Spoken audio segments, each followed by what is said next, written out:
The thing came up out of the snow on the center line, and I stood on the brake hard enough to throw the load against the bulkhead behind my head. I didn't see it as a creature first. I saw a low gray shape in the cone of my headlamps, the kind of shape that's usually a rockfall or a dead drift goat.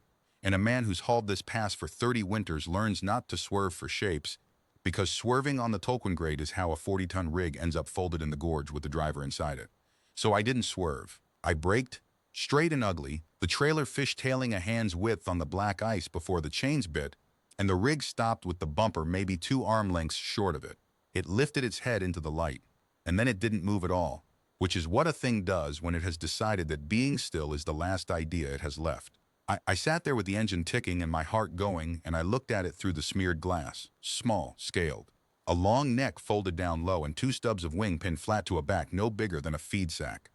The scales were the wrong color for anything that belonged up here, a dark wet slate going pale at the edges where the cold had gotten into them, and there was a film of frost on its eye ridges that it had stopped bothering to blink away. A young dragon, out here, 40 miles from the nearest anything, at the bottom of a night that was going to drop another 15 degrees before the sun came back. I want to be honest about the first thought, because the first thought wasn't kind. The first thought was, that is somebody else's problem, and if I open this door I make it mine.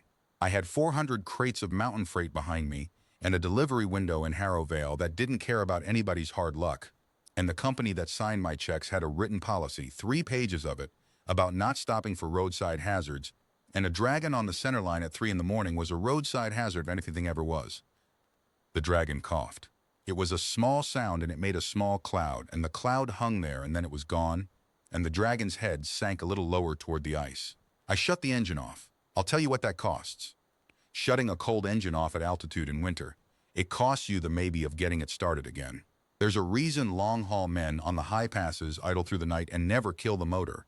You kill it cold up there and you are betting your own life on the glow plugs and the battery and whatever saint watches over diesel. I knew all of that. I shut it off anyway, because the heater fan was a roar and I wanted to hear, and because some part of me that I don't have a good name for had already decided the argument was over. The cold took the cab in about a minute. I pulled my work gloves off the dash and got the heavy coat off the seat behind me, and I climbed down into snow that came over my boot tops. And I walked up into my own headlamps with my hands out where the thing could see them. The way you'd walk up on a strange dog, talking low the whole time about nothing. Easy now, I said. Easy, I'm not anybody. I'm just a man with a truck. It watched me come. Up close, it was smaller than the shape it promised, and it stank of cold the way meat does, and one of its hind legs was held up off the ice at a wrong angle, and there was a long dark seam down its flank where something with claws had opened it and the wound had frozen over into a black glaze. It was shivering in a way that wasn't really shivering anymore. It was the deep, slow, full-body kind that comes when the shivering's about run out. I crouched down in the snow an arm's length from a wild dragon, which is a thing no sane man does, and I took my coat off. I want to be clear that I wasn't brave. I was just out of better ideas. I got the coat over its back and shoulders, heavy canvas and wool that still held the warmth of the cab, and the dragon flinched once and then went rigid, and I held still and let it decide, and after a long moment it let the coat stay. Its eye rolled to find mine. It was a strange eye, gold gone dull, with a slot of black down the middle, and it was an old look to find in something so young, not afraid exactly, resigned. It had the look of something that had already done its grieving over itself. No, I told it. Not tonight. You don't get to do that tonight. Getting it into the cab was the hard part, and I'm not going to pretend it was graceful. It couldn't take the leg, and it weighed more than its size let on, dense the way I imagine a thing built for flying has to be, and I'm 59 and my back has opinions. I went down twice in the snow. The second time I went down with the dragon half across my chest and we lay there in the road, the both of us, 2 creatures that had no business being out in that and no good way back in, and I lay looking up at a sky thick with cold stars and I started, God help me, to laugh. Not because it was funny, because there wasn't anything else to do with it. The dragon turned its head and looked at me laughing, and something moved behind that dull gold eye. Curiosity, maybe, the first warm thing in it. I got us up. I got the passenger door open, and I got it up onto the seat, and I climbed back in shaking and got the door shut against the night. And then I sat there and prayed at the starter the way you pray at a thing you don't believe in, and I turned the key. It caught on the 4th try. The 4th. I have never in my life loved a sound the way I loved that motor turning over, and I sat there with my forehead down on the wheel and let the heat come up around the both of us. All right, I said when I could talk. All right. The dragon had curled itself down into the footwell and pulled my coat with it. and it was watching me from down there with the bad leg held up off the floor mats. And I reached down slow and I let it smell my hand. And it didn't bite, and that's how it started. I should tell you my name, since I'm going to be telling you all of this. Hollis Dunmore. I drive night freight on the Tolkien run for a company that doesn't bear naming, hauling whatever needs hauling over the pass between the lowland depots and the high towns, and I have done it long enough that the road and I have an understanding. I am not a young man, and I am not a strong one anymore, and I have never in 59 years been anybody's idea of important. I had a wife and she is gone. I had a son and he is grown and gone in the other way, the way where they don't call. I have a truck and a route and a thermos and a radio I mostly leave off, and that until the night the thing came up out of the snow was the whole shape of my life, and I will say I had stopped expecting it to change. We didn't make Harrow Vale that night. I turned the rig around at the wide spot above the third switchback, a 40-ton rig, on ice in the dark, with my hands sweating inside my gloves the whole 11-point turn of it, and I drove back down the grade to the depot yard at Calder Notch, which is the little freight halt where I keep the rig between runs and where there's a heated repair bay and cot in the office, and nobody much asks what you do at 3 in the morning. The Dragon rode the whole way in the footwell, watching me. Every so often I talked to it. I told it about the road and the weather and the load and the company's 3-page policy, which I had now broken about as thoroughly as a policy can be broken. I told it was safe, which I had no right to promise. It didn't understand a word, I figured, but it watched my mouth move and the shivering eased off by degrees, and that was enough to go on. When I backed into the bay and the big door rolled down behind us and the yard's warm yellow work lights came up, I got my first real look at it. It was a child. I don't know how else to say it. Whatever it would grow into, and the bones of the thing, the long jaw and the heavy shoulders and the wing stubs that would someday be something, whatever it would grow into, right then it was a child. Scared and hurt and alone, and it looked up at me in that lit-up bay with my coat slid down around it, and it made a sound. It wasn't a roar and it wasn't a growl. It was a small, cracked, rising sound, 2 notes, and I have heard that exact sound out of a human child lost in a crowd, and it went into me like a blade. It was crying. The thing was crying.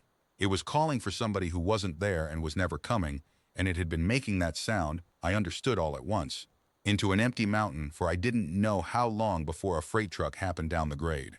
I am not a man who cries easy. I knelt down on the cold concrete of that bay in my shirt sleeves, 59 years old, with a hurt dragon child calling its grief at the rafters, and I put my hand flat on the side of its neck where the scales were, and I just left it. There. I hear you, I said. I know. I hear you. I'm here. I'm not going anywhere. It pushed its head into my chest then, the whole heavy weight of its skull, and it kept crying, and I held it. A strange man and a strange creature in a freight bay at the dead bottom of the night, and I did the only thing I knew how to do, which was not let go. The leg was broken.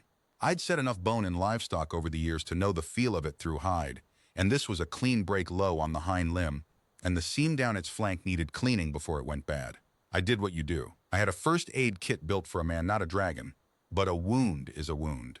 I cut the frozen glaze off the flank with my pocket knife while it lay across the bay floor and shuddered and let me, and I flushed the gash with the saline I kept for my own eyes after a dusty haul, and the dragon child took it all, with its jaw clenched and its dull gold eye fixed on me, and not once did it snap.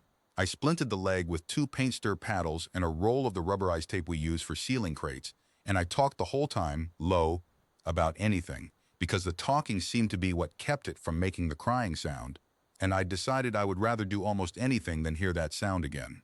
When I was done, it lay there breathing slower, and I sat back against the tire of the rig with my hands sticky and my knees gone to fire, and I looked at what I had taken on. You can't stay, I told it.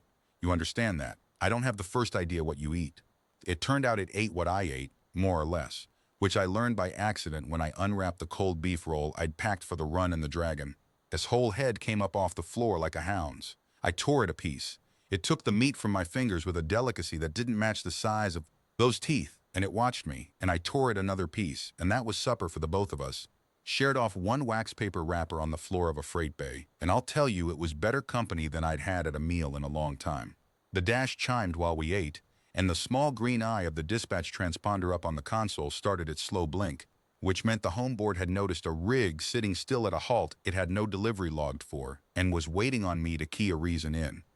That transponder pings the company every hour with where the truck is, sharp to the yard. I'd never once thought about it in 30 winters. I thought about it now. Whatever the horned hunters of that mountain could read off the wind, a company board could read off that green light plainer than any of them. A truck that had stopped where it shouldn't, with a man inside it who wasn't answering.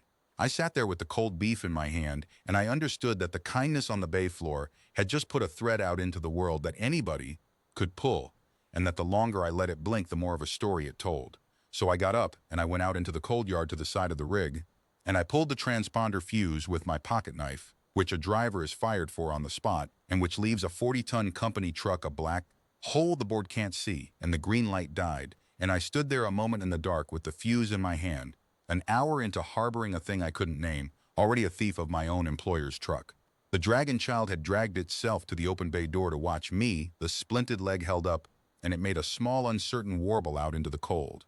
"It's all right," I told it, though it plainly wasn't, not by any measure a sensible man would use. "Come on back in out of the weather. I've gone and made us both invisible. That's the cheapest gift I had to give, but it's a gift." And I came back in and rolled the door down, and that was the first thing the kindness cost. Me, and it was not the last, and I want it on the record that I never once added them up. You don't. With a thing like that, you just keep paying, and somewhere in the paying you stop noticing it was ever a cost.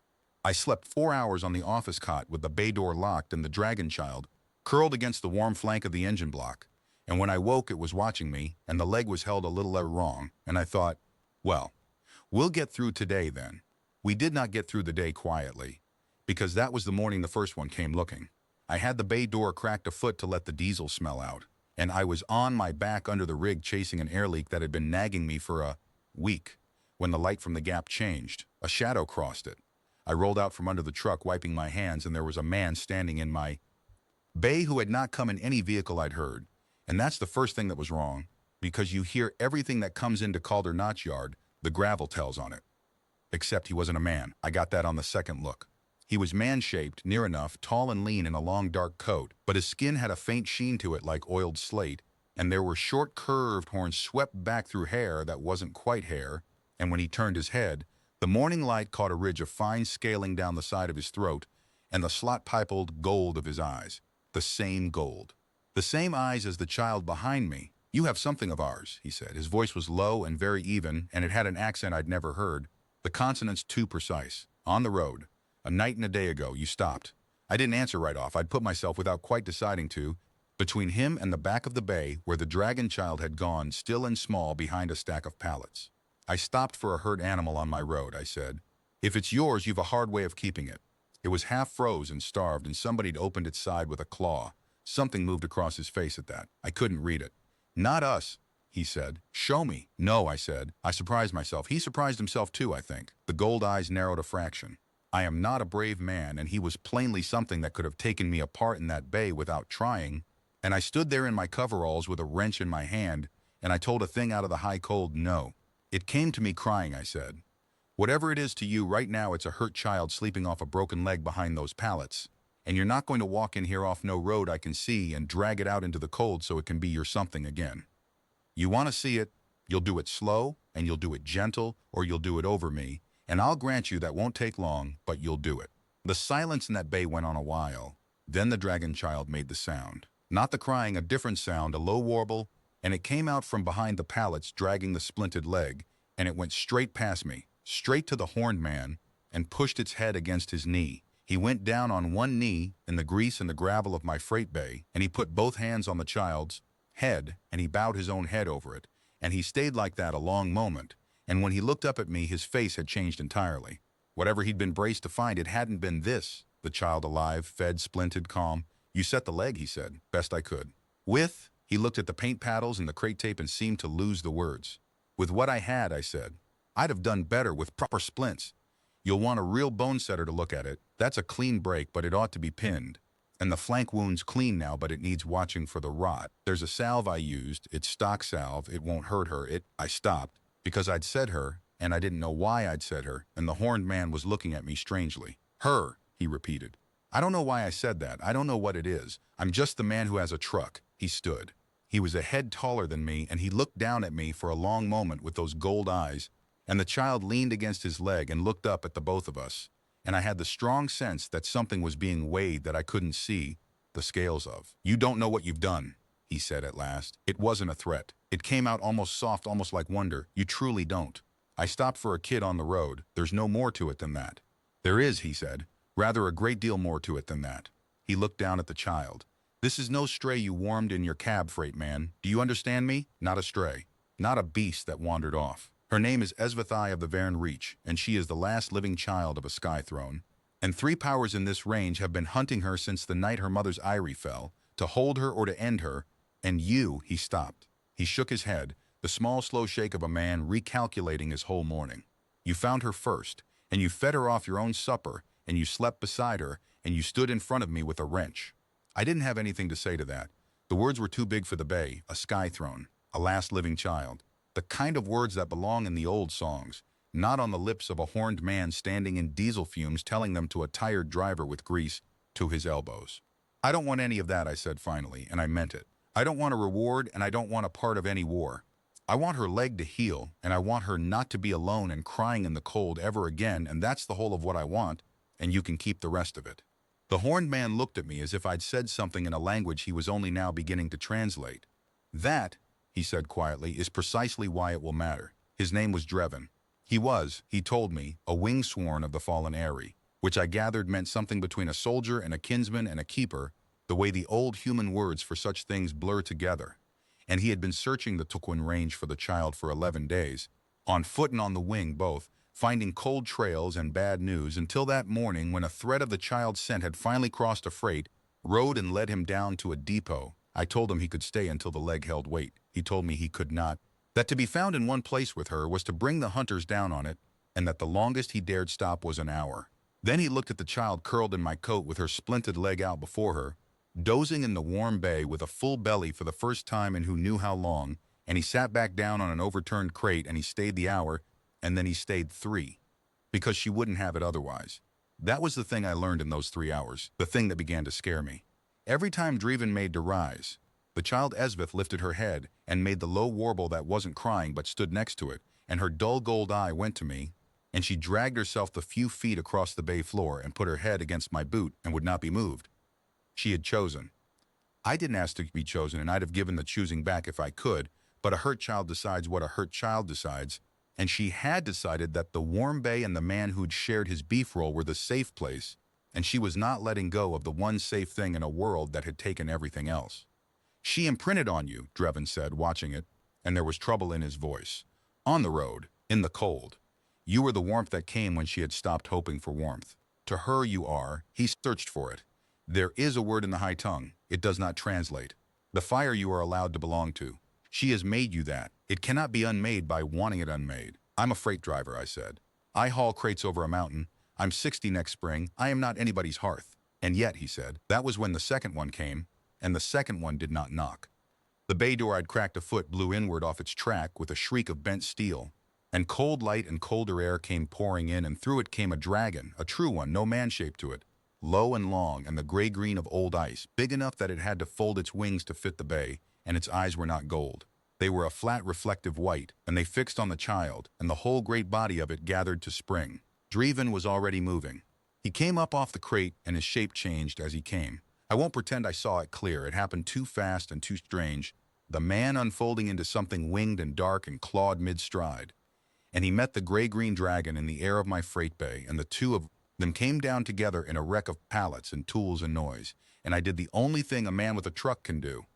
I climbed into the rig and I started it, and I drove it forward off the chocks, straight at the tangle of them, leaning on the air horn, 40 tons of freight truck bellowing in an enclosed bay, and the gray-green dragon broke off from Drevin and threw itself sideways from the lights. And the noise, and I put the rig between it and the child, and I sat up there in the cab with my hand on the horn and my heart trying to climb out my throat, and I would not move the truck. It could have come through the cab. It looked at me a long moment through the windshield, that flat white eye, and it could have come through the glass and had me, and I think it waited. And I think what stopped it was the plainest thing in the world, that it could not understand what it was seeing. A hurt heir of a sky throne it understood. A wingsworn defending her it understood. An old human in a diesel truck blowing a horn and refusing to move, putting his soft body between a war killer and a child for no reason it could name, that it had no category for it hesitated. And in the hesitating, Drevin was on it again from behind. And there was a short, brutal scramble. I'm glad I couldn't see well. And then the gray-green dragon was gone back out through the broken door into the white morning, trailing dark blood across my yard, and it did not come back. The bay was a ruin. Dreven stood in the middle of it, bleeding from one shoulder, breathing hard, back in his man shape, and he looked up at me where I sat shaking in the cab with my hand still pressed to the horn, though the horn had long gone quiet. "You drove a truck at a war form of the Corps Impact," he said, with a horn. "It was what I had," I said. My voice came out about an octave too high. "I keep telling everybody it's what I had." And then, because the morning had been too much, and the night before it had been too much, and I am only a man, I started to laugh again. Sitting up there in the cab, and after a moment, and this I will swear to until I die, the child Esvith, down in the wreckage with her splinted leg, lifted her head and made a sound back, a strange rolling chirr, and Dreven looked between the two of us, the laughing man and the chirring child, and something in his hard face broke open, and he sat down in the wreck of my freight bay and put his face in his bleeding hands. And I understood that he was a young man very far from home who had been carrying the last of his world for 11 days, and had not, in all that time, had one single moment where it was allowed to be all right. So I climbed down and I got the first aid kit again, the man-sized one, and I cleaned the gash on the shoulder of a wingsworn of a fallen Heir with stock salve and crate tape, the same as I'd done for the child, and he let me, and the child dragged herself over and leaned against the both of us, and that is how the three of us spent that morning, in a bay with the door blown off, putting ourselves back together with the wrong tools. We couldn't stay at Calder Notch after that. The Corrin Pack knew the place now, and a blown-off bay door is the kind of thing a freight company sends men to ask about, and I had no answers a company would like. So I did the thing that ended my old life, though I didn't think of it that way at the time. I told the dispatch board the rig had thrown a rod on the grade and I'd be laid up for repairs a week, which bought me a week of nobody looking, and I loaded the child into the sleeper berth behind the seats with my coat and a heat pad off the engine, and I loaded Dreven into the passenger seat looking deeply uncomfortable in a borrowed coveralls that didn't sit right over the wing stubs, and I drove my 40-ton rig up off the freight roads onto a logging track Dreven swore led towards safe ground, which is a thing you should never do to a rig built for grades, and I did it anyway. Dreven navigated by things I couldn't see. He'd have me stop at the head of a valley, and he'd get out and stand in the cold reading the air, and then he'd point, and I'd grind the rig up another track that shouldn't have held it. He talked on those drives.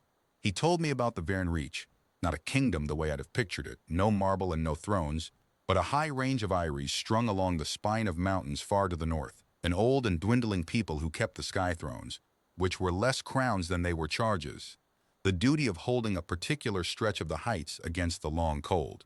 He told me about Esveth's mother, Versailles, who had held the Western throne and held it well, and whose Avrari the Corrin Pact had thrown down in the dark 11 days past, when the alliances that kept the range from each other's throats had finally torn.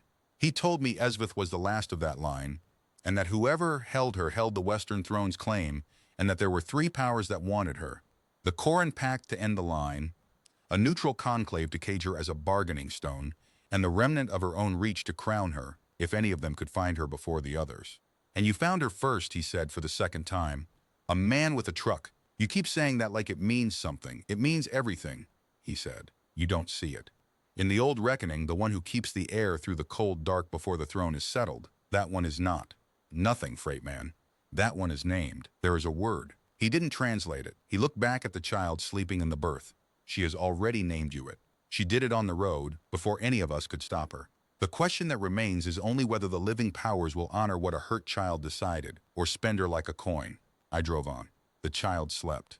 The wing stubs on the man beside me twitched in his sleep when he finally dozed, and I drove my truck up into mountains I had no map for, and somewhere in the second day of it I understood that I was not going back to the freight board, that the man Hollis Dunmore who hauled crates over the Tolkien grade was gone, and that I didn't grieve him as much as I'd have guessed. The leg knit. That was the thing that kept me going through the strangeness of it. The ordinary mercy of a young thing healing. Esveth was putting weight on the splinted leg by the third morning and grumbling at the splint, and she'd outgrown the beef rolls and was eating the cold game Dreven brought down on his wings at dusk, and she'd taken to riding up in the cab between us with her head out the cracked window into the wind, and the crying sound was gone. It had been replaced by a whole vocabulary of warbles and churs and grumbles, and I'd learned a fair piece of it the way you learn a child's, by living alongside it. The truth is, those were good days. I want that on the record. Hunted and strange and cold as they were, those days driving an impossible truck up an impossible mountain with a healing dragon child between me and a young soldier learning to laugh again. Those were the best days I'd had since my wife died, and I knew it while I was inside them, which is rare and which I was grateful for. The road had more in it than the good days, though, because the Corin Pack's war form was not the only thing hunting that mountain, and the second hunter didn't come with claws. It came with paper, which is a thing I understood far better and which scared me far worse. It was the third day of driving the rig up the logging tracks, and we'd stopped at the head of a valley for Drevin to read the air, when a thing dropped out of the white sky and lit on a boulder 50 yards off, and folded its wings and waited to be noticed. It was man-shaped, like Drevin. But where Drevin wore a soldier's hardness, this one wore a clerk's smoothness, a slim dragonkin in a long pale coat, hornless, with a satchel slung across its body, and it sat on the boulder with its hands folded and waited, patient as weather, until I'd shut the engine off and climbed down. "I am an envoy of the Accord Conclave," it said when I came near. Its voice was pleasant and educated, and I trusted it about as far as I could throw the boulder, the neutral powers of the range. "We hold no quarrel with the child, Freight Master. Quite the opposite. We wish to protect her." Draven had come up beside me, stiff. "The Conclave wishes to hold her," he said. "Cage is not protect." "Custody is not a cage," the envoy said smoothly, "and a contested heir in the keeping of a neutral power is the oldest peace there is. While the Conclave holds her, the Corin cannot end her, and the Varen cannot crown her, and the range does not go to war over a child. Surely," and here it turned its pleasant attention full on me, "surely a reasonable man wants the child kept from war. We are not asking you to give her up to killers. We are asking you to give her up to safety, to us. There is even the satchel came open, compensation, generous compensation. Your machine, I understand, is no longer welcome on its old roads. A man could begin again, comfortably, with what is in this satchel, and go home with a clear conscience, knowing the child is safe behind neutral walls and no longer the weight of an old man and a broken truck. And I will be honest with you a third time, because the story's no good if I'm not. It was the offer that almost worked. Not the Corin's claws I could stand in front of. This, a pleasant voice telling me the kindest thing I could do was hand her to someone, official, and walk away clean and let the grown powers sort it out, and a satchel of compensation, and the words your conscience and her safety set one against the other. It's the offer the world makes to small men all the time. Let go. It's not yours. It's above your station. Leave it to your betters. Here's a little something for your trouble. And small men take it, mostly, because the world has spent their whole lives teaching them they were right to. I looked at the satchel a long moment.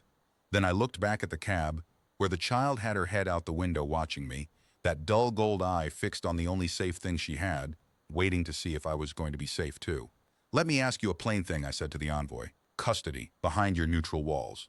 Does she get to come out?" The envoy's pleasant face went carefully blank. "She would be kept in comfort." "And does she get to come out?" I said. "Into the sky, to grow up, to be a kid. Or does she sit behind a neutral wall being a bargaining stone until she's old and the range has forgotten what it was even fighting about, kept safe the way a coin in a drawer is kept safe? Say it plain." "I'm a plain man." The envoy did not say it plain, which was the answer. "No," I said. "I was getting good at it by then. She came to me crying in the snow. I'm not trading her to a drawer, however nice the drawer, however heavy the satchel." "Tell your conclave," a freight driver said. "No. They'll laugh, but tell them anyway." The envoy closed the satchel without hurry. "You misunderstand your position," it said, and the pleasantness had gone thin. "I am the gentle option, Freight Master. I came first because the conclave hoped you were reasonable. Now I will report that you are not, and what comes after me will not open a satchel." It spread its pale wings. "The child cannot be hidden in a freight machine forever. When you tire, and you will tire, you are a small, soft, mortal thing. Remember that I offered you the door out, and you shut it.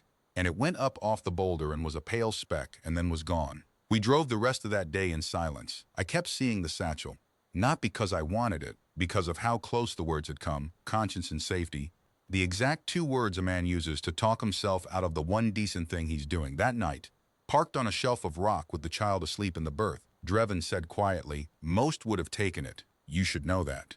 Most of my own reach, offered a clean conscience and a heavy satchel to be free of a hunted child, would have found a way to call it mercy. Most haven't heard the sound she makes," I said. "You hear that sound once, you can't unhear it. The satchel doesn't make a sound at all. There was a human, too, on that mountain. And I've thought since that he frightened me in a way the dragons couldn't, because he was the one hunter on the whole range whose mind I knew from the inside. It was the morning after the envoy, and we'd come down a saddle onto a stretch of old forest road, real road, gravel under the snow, the first proper road since I'd left the freight track. And that should have warned me, because road means men. We came around a bend and there was a recovery rig parked across it, a company wrecker, the same yellow as mine, with the same fleet badge on the door, and a man leaning against the fender with a thermos, a heavy-set fellow in a company coat I half knew, a yard hand named Pell out of the Calder Notch Depot. The board had sent him up the only road a dead rig could be towed down, to find the truck that had gone dark on the grade. I stopped. There wasn't anywhere to go but stop. Draven had melted down into the footwell with a speed that told me he'd done a deal of hiding in his life, and the child had gone flat and silent in the berth, that survival silence, and I rolled my window down on a man I'd shared 100 bad depot coffees with. "Hollis," Pell said, ambling over. "Board's got you flagged hard. Transponder went black 2 days back at the notch, then nothing. Figured you'd gone in the gorge. They had me up here looking for a body. Tell you the truth." He looked the rig over, friendly, the way a man looks over a thing he's been sent to recover. "She don't look thrown a rod to me. She sounds fine. What are you doing up an old timber road 40 miles off your run with your transponder fuse pulled?" And there it was. The plain human question from a plain decent man, and behind it the whole weight of the ordinary world, the company, the policy, the report he'd have to file, the trouble that comes down on a 60-year-old driver who pulls his transponder and goes dark and turns up off route with no good story. Pell wasn't a hunter, that was what made him dangerous. He was just a tired man doing his job, and his job, if he saw what was in my berth, would carry it straight back to the lowlands and the board and the kind of people who'd want to know what a freight driver was doing hauling a creature the high powers were at war over. I could have lied. I'm not a good liar, but I could have tried, and Pell wanted to believe me. You could see he wanted the easy version. The version where Hollis just had a hard winter and a soft head, and he could write it up gentle. The berth curtain was an inch open behind me. The child's gold eye was in that inch, watching, and I knew with a cold certainty that if I leaned the wrong way, if I gave Pell a reason to look, the easy, decent world he came from would swallow her whole and call it the responsible thing. So I didn't lie. I did the other thing, the thing that had gotten me this far, which was to tell a man the smallest true piece of it I could and trust him to be better than the world that employed him. "Pell," I said, "I found something on the grade, something alive that somebody hurt and left to die, and the company policy says drive on past, and I didn't, and I can't take it down the mountain and I can't leave it, and I'm asking you, not the board, you to have not found me. Tell them I went in the gorge. Tell them whatever closes the file.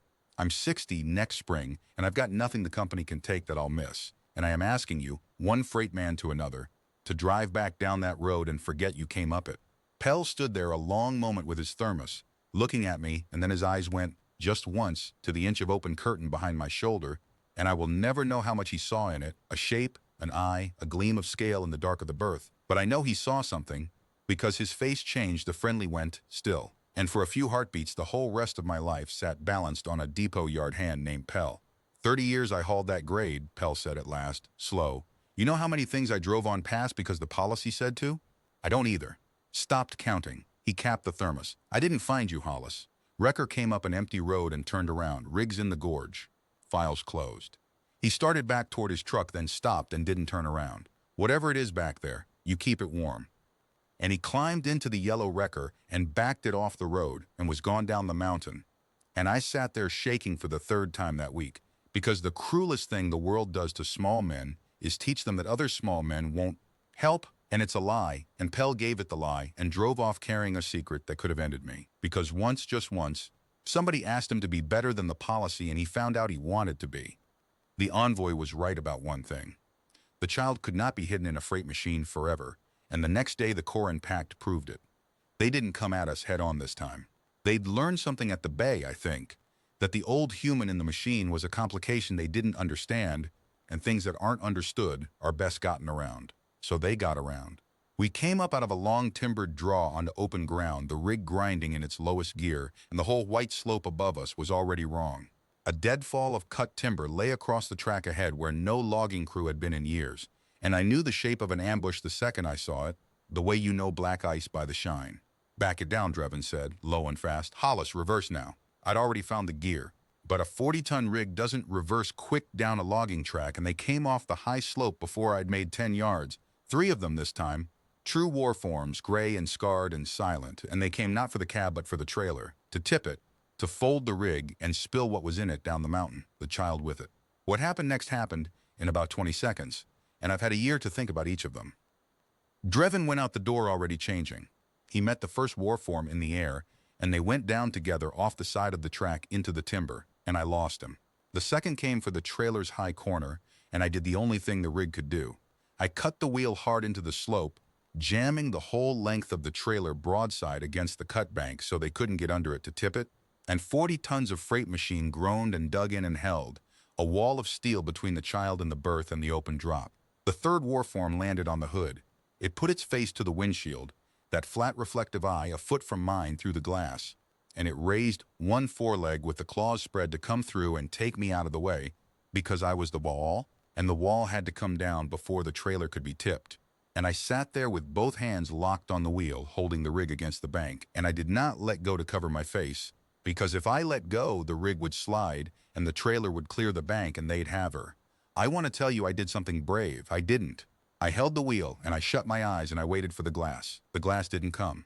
There was a sound instead, a small sound, the smallest sound in the world against all that, and it came from the berth behind me, the child Esvith, who had been silent and hidden the whole flight, who had learned in her short hunted life that the way to survive was to make no sound at all, came up out of the berth into the cab and put herself between me and the windshield, between the old human and the claws, this half-grown broken-legged child with her splint still on, and she faced the warform on the hood, and she made a sound I had never heard her make.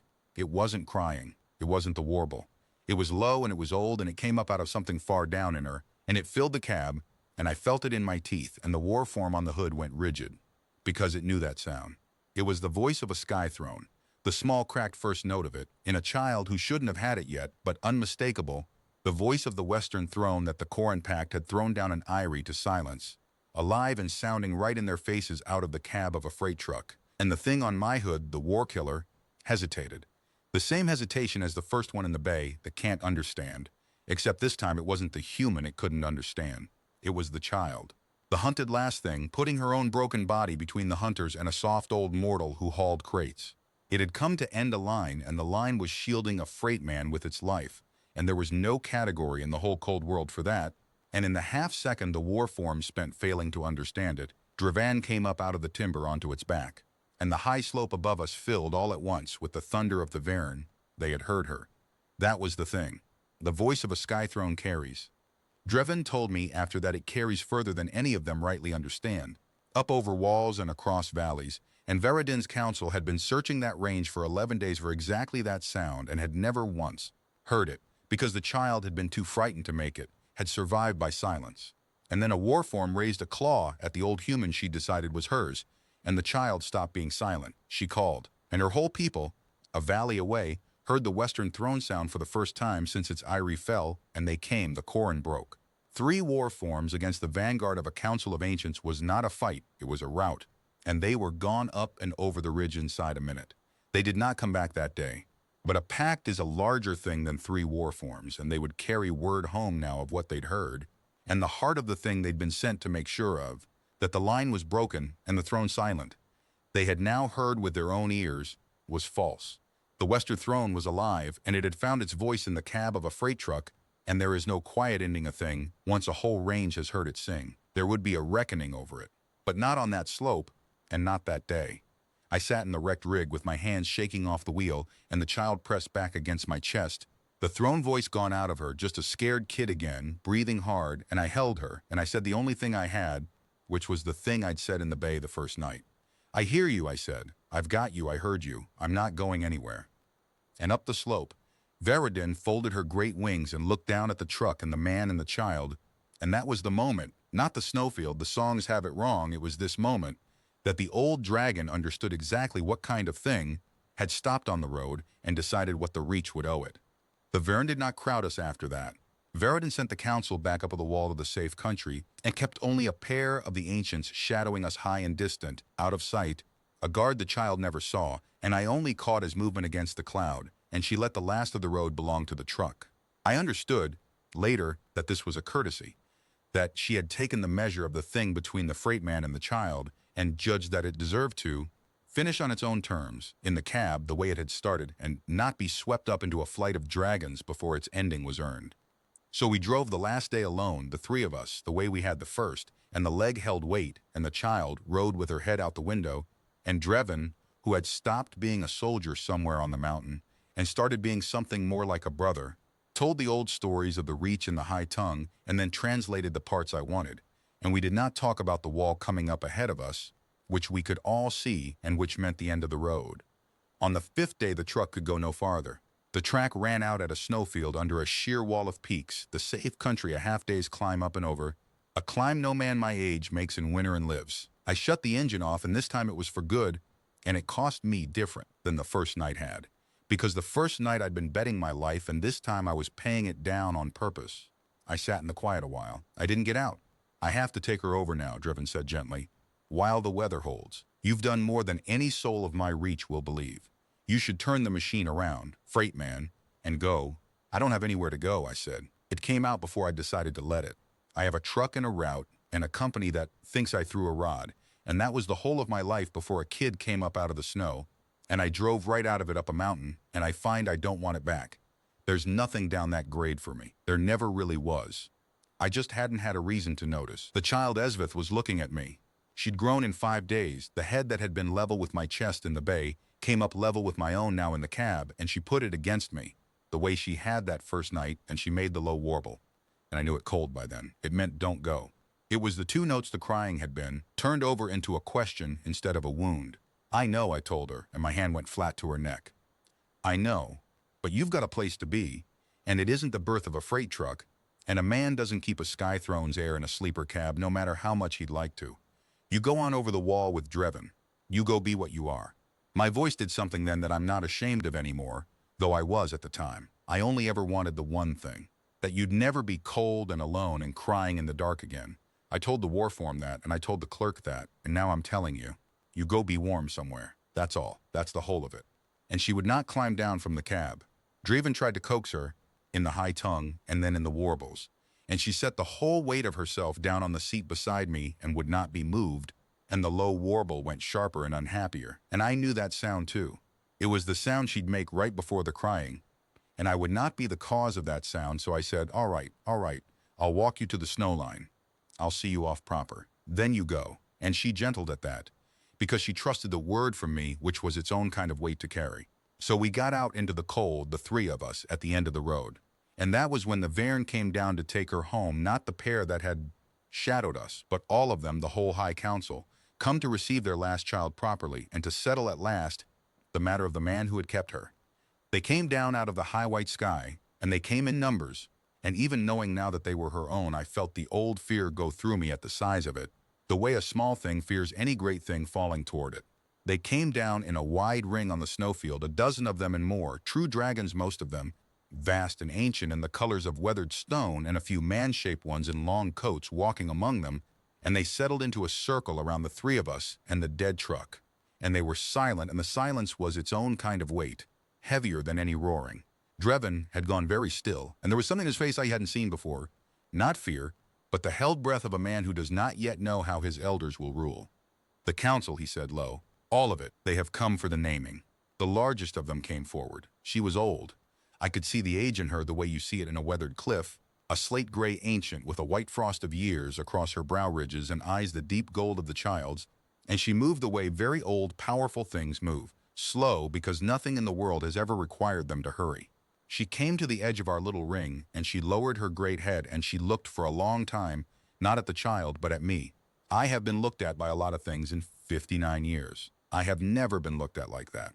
It was the look of something taking the full measure of you, all of you, the whole grubby ordinary sum, and finding, I didn't know what it was finding. I stood there in my freight coveralls in the snow with my hand on the neck of a child that wasn't mine, and I let myself be looked at.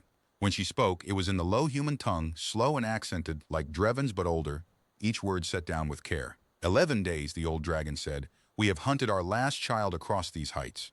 We came to the road too late, and to the eyrie too late, and to every cold place she had been too late. We had begun to keen for her. The great head turned at last to the child pressed against my leg. And we find her warm and fed and mending, and unwilling to leave the side of a human in a working coat who has, I am told, and here the gold eye went to Drevin, who inclined his head, hidden her and bound her leg with the tools of his trade, and stood before a war form of the Corin with nothing in his hands but the horn of a freight machine. The ring of dragons had not made a sound. I am Veridin, the old one said.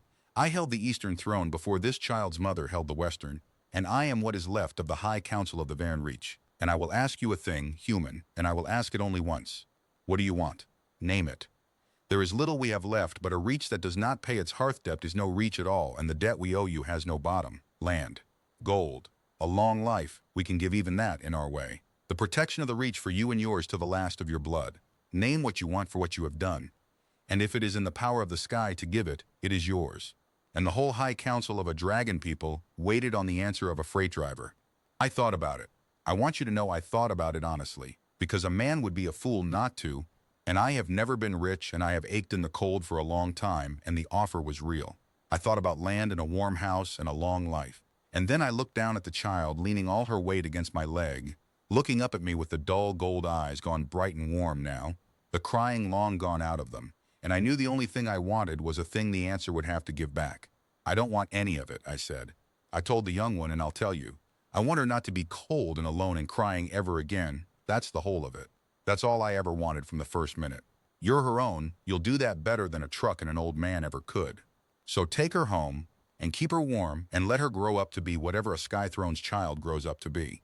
My voice went then, and I let it. And tell her when she's grown that the man on the road didn't stop for an heir. He didn't know she was an heir. He stopped for a kid who was crying. Make sure she knows it was that. Make sure she knows she was worth stopping for before anybody knew she was. Worth anything at all. The silence on the snowfield changed. I felt it change. Veradin looked at me a long while. Then the old dragon did a thing I will carry to my grave. She did not bow. I'd half braced for some grand show, and there was none of it. She lowered her great head until it was level with mine, an ancient power and a tired old man, eye to eye in the snow, and she breathed out, slow, a long warm cloud that broke around the both of us, and she said very quietly, so that it was for me and not the council, "Then you have asked for the only thing we cannot repay, and so we will be in your debt forever, which is what the high tongue means by hearth, and which is the name this child gave you on the road, before any of us were wise enough to give it to you ourselves." She straightened. "You are Vern now, freight man. Not honored, not thanked. Kin, the Eastern Throne will know your name and its keening and its naming both, for as long as there is a reach to keep one, and that is a thing we have never given to one not born under the sky, and we give it to you because you did not ask for it, and could not be made to. I'd have left it there. I'd have walked the child to the snow line and turned my truck around. Except a truck on a logging track at a dead snowfield doesn't turn around. And the road home was 11 days of cold behind me, and a freight company that thought I'd thrown a rod. And the larger truth, the one I hadn't let myself say out loud, was that there was no home to turn the truck around toward. So I want to be honest about the next part, because the songs would skip it and the songs would be wrong. I did not ride off into the sunset. I stood there in the snow with the dragon people calling me kin, and I had absolutely no idea what a man did next. It was Dreven who said the practical thing, and I have loved practical men all my life. "The Corin Pact is not finished," he said to the old dragon. "The war form he turned ran wounded, but it ran to its pact, and they will know now that the heir lives and that she is here, at the edge of the safe country, and they will come in force before she is over the wall. We have perhaps a day, perhaps less." The ring of dragons stirred at that, a low sound moving through them like wind through a stand of trees. "Then she goes over the wall now," Veradin said, carried, "and the council goes with her, and the Corin will find an empty snowfield and a dead machine." The old gold eye came back to me. "And you, Hearth, you will come over the wall with us, for you cannot stay here, and the place you came from is no longer a place you can be." And that was the moment I balked, and I'll tell you why, because it's the heart of the whole thing. "No," I said. The whole council went still again. I was getting practice telling impossible things no. "You take her over the wall," I said. "You take her now, like he says, while there's time. But I'm not coming over any wall. Look at me. I'm a freight driver. I'm 60 next spring. I get winded on a long ladder. I'd die on that climb, and you'd have to leave me on it. And then her last memory of the road would be the hearthman freezing on a rock, and I won't give her that. I've got a different use." I put my hand on the rusty flank of my dead rig. "You want the Corin to find an empty field. Let them find a man instead. Let them find the freight machine right where it died, with the old human still in it, fussing at the engine, going nowhere. They're hunting an heir on the wing. They won't look twice at a broke-down hauler and a tired man waiting on a tow. I'll buy you the day. I'll buy you the wall." "They will kill you," Dreven said low. "If they suspect, they will not be gentle." "They've got no reason to suspect a man fixing a truck," I said. "And if they do, son, I'm 60 next spring, and I have already had the best 2 weeks of the back half of my life. And there are worse things to spend an old man on than the head start of a kid who deserves to grow up. I'd rather spend it on that than on a freight board and a cot in an office. Let me be useful. It's the only thing I've ever been any good at." The child Esvith had been listening. I don't know how much of it she followed, but she followed enough, because she set up the low warble that stood next to crying, and she pressed against me hard, and Veradin looked at the two of us for a long moment. The man who would not climb and the child who would not leave, and then the old dragon did the wisest thing anyone did that whole strange month. No one will be spent today, Veradin said. You think too small, Hearth. You think like a man who has spent his life being allowed only small uses. There is a third way, and it is this. The great head swung toward the wall of peaks. We do not climb the wall, we fly it. And we do not leave our kin on a snowfield to play decoy for killers. We carry them. You will go over the wall, freight man. The way the child went over the road, carried. In warmth. Because that is what Hearth is owed, and because in here, I swear it, there was the ghost of something dry and almost human in the ancient voice. You are plainly going to argue until the Corin arrive if I let you, and we have not the time. I started to say a man my size couldn't be carried, and that was when two of the great stone-gray ancients moved up on either side of me without a sound, and I understood the conversation was over. I have flown. I want that in the record too, because there isn't a man on the freight boards who'd believe it. They carried me in a cradle of talons that did not so much as scratch my coat, two ancients of the Viren Reach with an old human held gentle between them, and they took me up off that snowfield in a long thunder of wings, and the child flew under her own broken and mending leg, held up beneath her, close by me the whole way, warbling, and I went up over a wall of winter peaks I'd spent 5 days trying to drive a truck around. The cold up there should have killed me and didn't. They kept close on either side, and the warmth came off them like off an engine block, and I went over the top of the world in the talons of dragons with the wind screaming and the white peaks falling away below, and I laughed the whole way, the way I'd laughed lying in the road that first night. Because there is nothing else a man can do with a thing that big. Behind us, far below, I saw the Corin come. A dark scatter of them sweeping in low over the snowfield where my dead truck sat. Circling the empty machine, finding nothing. Finding an old freight hauler abandoned at the end of a logging track and no air anywhere in the white world. I'd left the cab door open. I hoped one of them looked in it and found the cold heat pad and the wax paper from a shared beef roll and never in 100 years understood what those things had been. The safe country was a green valley held in a ring of peaks, a high warm pocket of the world where the eyries of the Viren Reach had stood for longer than human memory, and they brought me down into it as the sun came over the eastern wall, and that, the Bible keepers among my own people would want me to say, was the bright morning I came to live among dragons. But I'm not going to dress it up. What it was this. I was a tired old man set down gently in a strange warm valley, with no truck and no route and no idea what came next. Surrounded by a people who decided to call me kin and a child who would not leave my side, and the first thing I did in the heartland of the Viren Reach was sit down hard in the grass because my legs had quit. The child Esvith put her head in my lap. I want to be careful here at the end because this niche of trouble I've fallen into, the songs, the keening, the naming, it wants to make the ending big, and the ending wasn't big. The ending was small, the way the whole thing had been small, the way the most important things mostly are. They did not make me a lord. I'd have hated it, and they seemed to know it. What they did was let me be useful, which was the only reward I'd ever wanted, and the one Veradin had understood I was asking for when I asked for nothing. It turns out a reach has machines, old ones, wind-driven and water-driven, the workings of an eyrie hold, lifts and gates and grain mills, and the great warming vents that kept the valley green. And it turns out a people who fly have very little patience for the parts of the world that don't. And it turns out a freight man who has spent 30 winters keeping a 40-ton rig alive on an ice grade with crate tape and stubbornness is, in a valley full of broken-down machinery and impatient dragons, a man with a use. So that became my work. I keep the workings of the Eastern Hold. I am the hearthman of the Viren Reach, which the high tongue means as kin and the low tongue could translate as the old human who fixes things, and both are true, and I answer to both.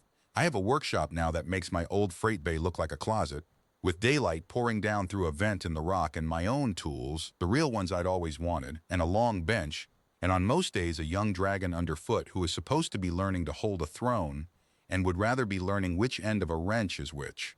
It was not all smooth, the settling of me into the valley, and I'd be lying to make it sound so.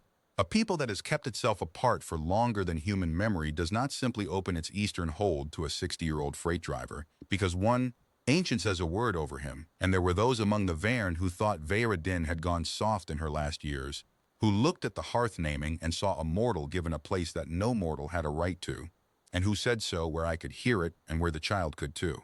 The hardest of them was a wingsworn named Korash, no kin to the Corin. The name just runs in the old tongue. a younger dragon of the eastern line who had loved Esvith's mother and grieved her hard and could not stand the sight of a human's hand on the dead matriarch's daughter. He didn't hide it.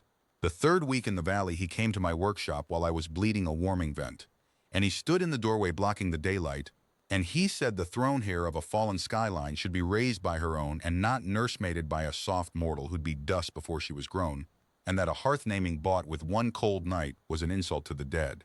And he wasn't entirely wrong, is the thing. That's what made it hard. I'd thought it myself. I'd be dust before she was grown. A dragon's grown is the better part of a human lifetime. And what business did I have? Being the fixed point of a creature who'd outlived me by centuries. I set my tools down and I heard him out, and when he was done I didn't argue, because he'd said nothing I hadn't lain awake over. You're right that I'll be gone before she's old, I said. I've thought about it more than you have, I'd wager, because it's my death we're discussing and only her grief. But you're wrong about the rest. I'm not raising her. I couldn't and I wouldn't try.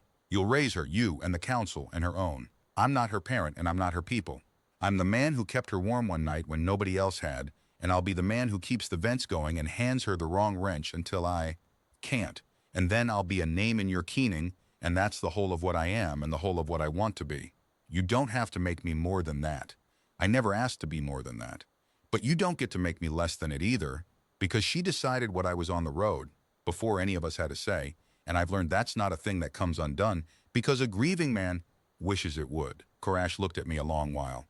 Then the child, she was always nearer than you'd think, that one always at the edge of a room where I was, came in past his legs and put herself between us, not hostile, just there, and leaned against my bench and looked up at Korash with her mother's gold eyes, and I watched the grief move across that hard young face, and I watched him lose the argument to a look. He didn't apologize. The Varen don't much.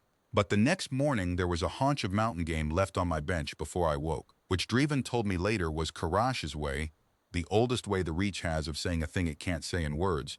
You fed her off your own supper, so here is supper, fed back. And after that Korash came to the workshop now and again and stood in the door and didn't say much, and once helped me lift a seized millstone with a strength I couldn't have bought with 10 men, and that was the truce of it. It held. Grief gentles, given time and a thing to do with the hands. I tell that part because the songs leave it out, and the songs are wrong too. It's easy to make it sound like the whole Reach loved me from the first word. They didn't. Some of them had to come around, and some of them came around slow, and the coming around was its own small daily kindness paid back and forth. A haunch on a bench, a wrench handed over, a hard young dragon learning that the man who'd kept his matriarch's daughter alive wasn't a thief of her memory but a keeper of it. That's how a thing like this really goes, not in one grand naming on a snowfield. In 100 small thaws, one benchside morning at a time, the way the valley itself stays green, not by one great fire, but by the warming vents kept ticking day on day, by somebody who shows up to keep them going. The Koran reckoning came, the way Driven had warned it would, but it did not come as a war. And the reason it did not come as a war is the part of this I most want a man to understand, because it's the part that says something true about what a small kindness can do that no army can. It came as a parley. 2 months into the valley, when the spring melt had opened the high passes, the Koran pack sent envoys to the Varen under the old gray flag of words before clause, and Veyradin received them in the open council bowl of the eastern hold. And because by then I was holdkeeper and the council bowl was a thing I'd helped re-rig the warming vents under, I was there, off to the side, with my tools where a hearthman stands. I'd expected threats. The Koran had come to threaten, that much was plain in the set of them. 3 hard man-shaped envoys and a war form behind for emphasis, and their lead speaker laid it out cold. The Western throne was contested. The heir was a child and a weak claim. The pact would press it. And the Varen could yield the child to a neutral keeping or face the cost of a range. At war over a half-grown girl with a broken leg barely knit. And Veradin let them finish. Then the old dragon said only this. You have made one error, Koran, and it is the same error your war forms made on the freight road. And it is the error of your whole pact, which is that you reckon this child by her weakness and forget to reckon her by who held her through it. You threw down her mother's eyrie to silence a throne. The throne is not silent. It sang from the cab of a human freight machine, and a third of this range heard it, and now you come to tell us the line is weak. The great head turned, slow, toward where I stood with my tools. That is the man who kept her, a mortal, old and soft and armed with nothing, who stood before your war form with the horn of a freight cart and would not move, and who refused your conclave satchel, and who asked, when my whole council offered him the wealth of a Reach, for one thing only, that the child never again be cold and alone. You came to tell us our heir's claim is weak. I tell you her claim is the strongest in the living range, because it is the only claim in the range that an ordinary soul, owing it nothing, judged worth dying for. The sky does not crown power, Corin. The sky crowns what the small and the kind will stand in front of. You forgot that. It is why your eyes are cold and ours is green. The Corin envoys did not have an answer. There isn't one. You cannot argue a throne back into silence once a freight man has stood in front of it, and they knew it, and the parley that was meant to be the prelude to a war became, over the 3 days that followed, the slow grinding negotiation of a peace. The Western throne settled on the Heir. The Corin's claim bought off with the high northern grazing, and the bitter face-saving words such things require, and the range, which had been one hard winter from tearing itself to pieces, stepped back from it, over a child. Over a child a freight man wouldn't trade for a satchel. I didn't say a word the whole 3 days. A hearthman doesn't. But Draven told me after that the Corin lead speaker, on the last morning, had come and stood near my bench and looked at me for a long while. The old human bent over a seized Watergate valve, greased to the elbows, paying the parley no mind, and had said in the low tongue almost to himself, I do not understand how the largest thing in this range turned on the smallest. And Draven had answered him, that is because you are still trying to understand it as power. It was never power. He fed her off his own supper. That is all it ever was. And it is the thing your pact has no defense against, and it is why you lost. The girl grew. I'll skip most of the year of it, because a year of a child growing is the same warm, slow miracle in any species, and the songs don't need my help with it.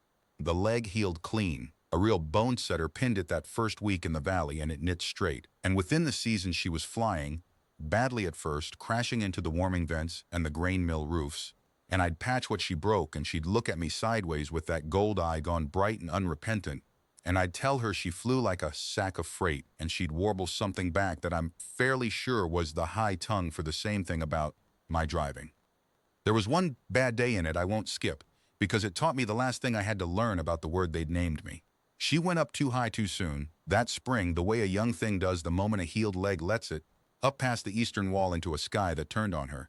A hard mountain squall came over the peaks the way they do, all at once, and she was a half-grown flyer with a leg 11 weeks pinned, and she went down out of sight beyond the ridge into white nothing. And the whole hold heard her sound the throne voice once, sharp, the way she had in the cab, and then nothing. Draven and Koresh and a dozen of the wingsworn were in the air before the echo died. And I was an old human who could not fly and could not climb and could not do one single useful thing about a child falling in a storm beyond a wall, and I stood in the council bowl in the wind with my useless mortal body, and I have never in my life felt smaller, and I understood, standing there, exactly why Koresh had said what he'd said about a soft thing that would be dust before she was grown. He'd been right. There would be 100 skies I couldn't follow her into. That is the cost of loving a thing that flies when you are a thing that does not. They found her on a ledge with the leg wrenched but not rebroken, soaked and frozen and silent, doing the thing she'd done on the centerline a year before, gone still, because still was the last idea she had left. And when they brought her down into the bowl, past the council, past her own wingsworn, she came straight across the stone to me, the soft, useless mortal who'd done nothing. And she put her head against my chest the way she had in the bay, and she made the 2 cracked notes, and I wrapped what of her I could reach in my coat, the same coat, I'd kept the same coat, and I said into the wet scale of her neck the only thing I have ever had to give her. I've got you. I heard you. I'm here. I'm not going anywhere. And I learned then that this was the use of me after all, the whole use. The one even a creature that could fly and rule and outlive me by centuries still needed and could get nowhere else.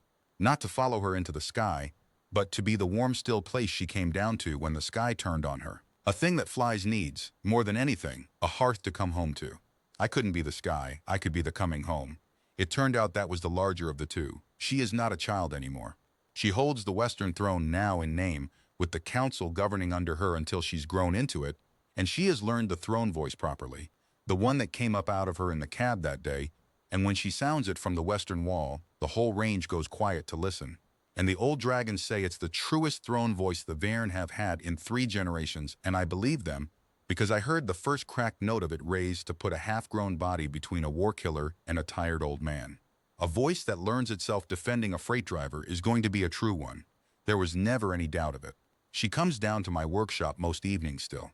A throne heir of the Varen Reach, who could be anywhere in the high green valley, who has tutors and counsel and the whole sky to learn. And most evenings she folds herself down too big now for the bench she used to nap under, and she watches me work and hands me the wrong tool on.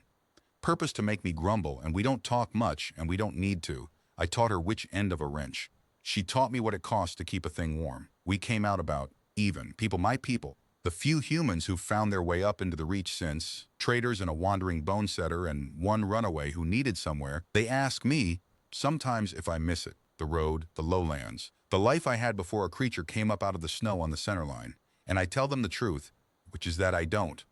And that I think I spent 59 years being a small man with a truck waiting to find out what the truck was for, and that it turned out the truck was for stopping. That was the whole use of it in the end. 30 winters of hauling other men's crates over a mountain, and the one load that mattered was a half-froze kid on the centerline that the policy said to drive on past. I think about that night more than any other. The shape in the headlamps. The argument I had with myself for about 4 seconds. But that is somebody else's problem of it. The policy 3 pages long, the cold engine I'd be a fool to kill. And then the small cough, and the small cloud, and the head sinking toward the ice. And I think about how close the whole green warm rest of my life came to never happening.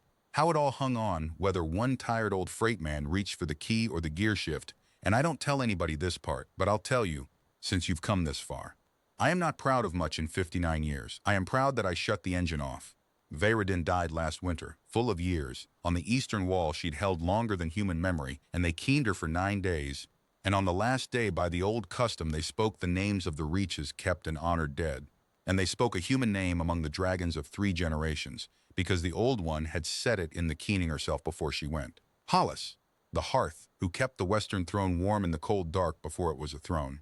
And I stood on the wall in my work coveralls with my tools, still in my belt, and heard an ancient people name me alongside their thrones. And I was not, I'll be honest, equal to it.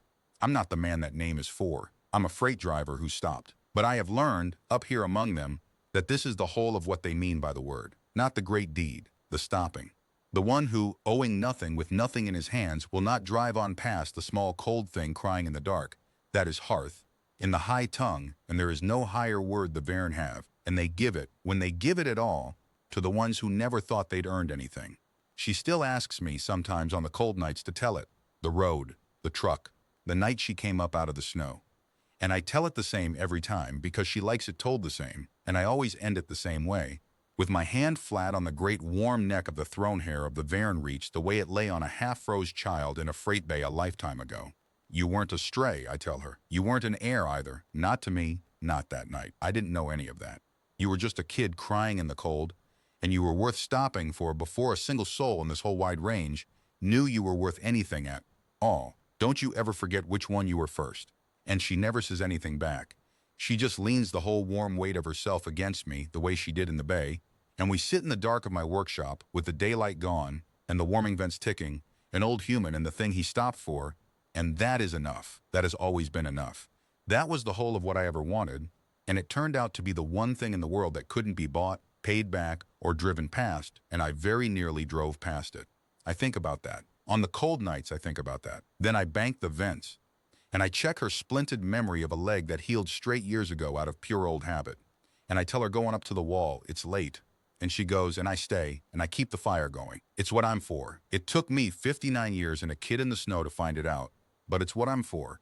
And a man could do a great deal worse at the end of a long road than to find out he was for keeping something warm.